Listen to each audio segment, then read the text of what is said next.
வாழ்க வையகம், வாழ்க வளமுடன். வாழ்க்கை மலர்கள். நால்வோர் நற்சிந்தனை. ஏப்ரல் 19. தலைப்பு வினை பயன். கூர்ந்து பார்க்கின்ற போது ஒவ்வொரு செயலுக்கும் விளைவு இருக்கின்றது என்பது நிச்சயமாக புலனாகும். ஒரு சில செயல்களுக்கு விளைவு விரைவில் தெரிவதில்லை. காரணம் என்னவென்றால், மனிதனுடைய ஆயுள் சொற்பம், ஒரு குறிப்பிட்ட எல்லை உடையது. சில செயல்கள் நீண்ட காலத்திற்கு பின் விளைவாக வரலாம். அதுவரையிலே அறிவை நீட்டி பார்க்கவோ வயதை கூட்டி போடவோ முடியாது. அதனால் சாதாரண அறிவு நிலையில் மனிதன் ஒரு முனையை விட்டுவிட்டு மறுமுனையை மட்டும் பிடித்து கொள்கிறான். செயலை மட்டும் எடுத்துக்கொள்கிறான். விளைவே இல்லை என்று எண்ணுகிறான், அல்லது விளைவை மட்டும் எடுத்துக்கொள்கின்றான்.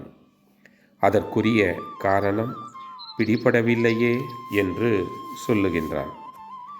இவ்வாறு பகுதிப்படுத்தப்பட்ட நிலையிலே வினைப்பயன் என்பதே பொய்யான தத்துவம் என்று குறுகிய மனதாலே முடிவு கட்டி விடுகின்றான். எந்த செயலையும் செய்தாலும் விதையை போட்டால் 4 நாட்களிலோ 4 வாரங்களிலோ முளைப்பது போல அந்த செயலுக்கு ஒரு விளைவு நிச்சயமாக உண்டு.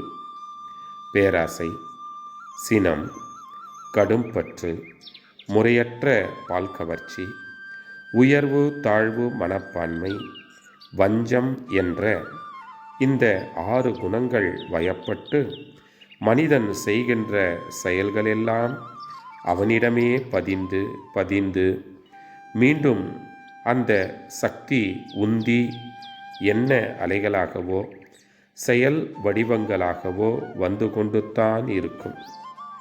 அப்படியே வந்துவிட்டால் அதே எண்ணப்பதிவுகள் மீண்டும் மீண்டும் பதிந்து எழுந்து செயல் வடிவம் பெற்றுக்கொண்டே இருப்பதால் மனிதன் துன்பவயப்படுகின்றான்.